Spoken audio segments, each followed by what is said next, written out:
ఏమండి, కనీసం నీవు వెళ్ళకపోయినా ప్రకటించే వారినైనా పంపే స్థితిని నీవు కలిగి ఉంటే వాళ్ళు వినే అవకాశం ఉంది, వాళ్ళు విశ్వసించే అవకాశం ఉంది. ఎప్పుడైతే విశ్వసించాలంటే ప్రకటించువారు కావాలి. ప్రకటించువారు కావాలంటే ప్రకటించువారు పంపబడాలి. ఒకవేళ నీవైనా వెళ్ళాలి, వెళ్ళేవారికైనా సలహా లేదా సహాయం లేదా వెళ్ళేవారిని ముందుకు నడిపించవలసిన అవకాశం ఉంది. ఆ పనిలో నీవు ఉండగలిగినా, నీవు చెప్పేవారిని తీసుకెళ్ళినా, చెప్పేవారిని ఈ రూపకంగా సదస్సులు ఏర్పాటు చేసిన ఈ సత్క్రియలలో నీవు ఒక పాలి భాగస్తుడవు. నీ ద్వారా సత్క్రియ జరిగిస్తున్నట్లే, ఆత్మలను రక్షించే స్థితిలో నీవు ఉన్నట్లే. ఇది చాలా ప్రాముఖ్యమైన విషయం. ఇది ఇందు విషయమై ఉత్తమమైన వాటిని గూర్చిన సువార్త ప్రకటించే వారి పాదములెంతో సుందరమునైన అని వ్రాయబడి ఉన్నది అన్నాడు ఇక్కడ 15వ వచనంలో, రోమా 10:15 వచనంలో. చూసారా ఎంత చక్కగా ఉంది దేవుని ఆవేదన, దేవుని మనసును చూడని ప్రియులారా. ఇప్పుడు ఆత్మలను రక్షించుకోవాలన్న ఆలోచన దేవుడిది.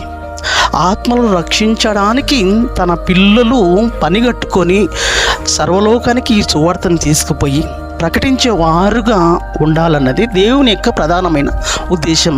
ఈ ఉద్దేశం నిమిత్తమే ఈరోజు ఆయుష్ను పోసుకున్నాం. ఇక్కడి వరకు మనం నడిచాం.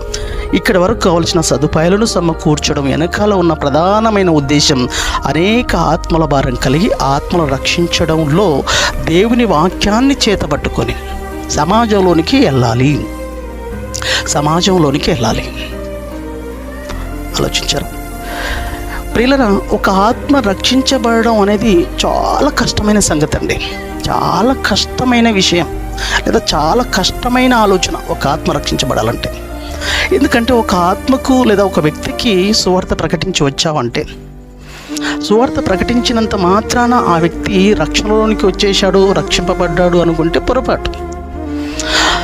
తన బ్రతుకు కాలము చివరి ముగింపు వరకు, చివరి జీవితం రోజు వరకు, తుది శ్వాస వరకు, బ్రతుకును వదిలేంత వరకు తన బ్రతుకుల్లో దేవుని ఆలోచనలతో ముందుకు సాగితే, దేవుని ఆలోచనలతో ముందుకు నడవగలిగితే అప్పుడు మత్తయి సువార్త 24:13 వచనంలో ఒక ఆత్మ రక్షింపబడడం చాలా కష్టమైన పనిది.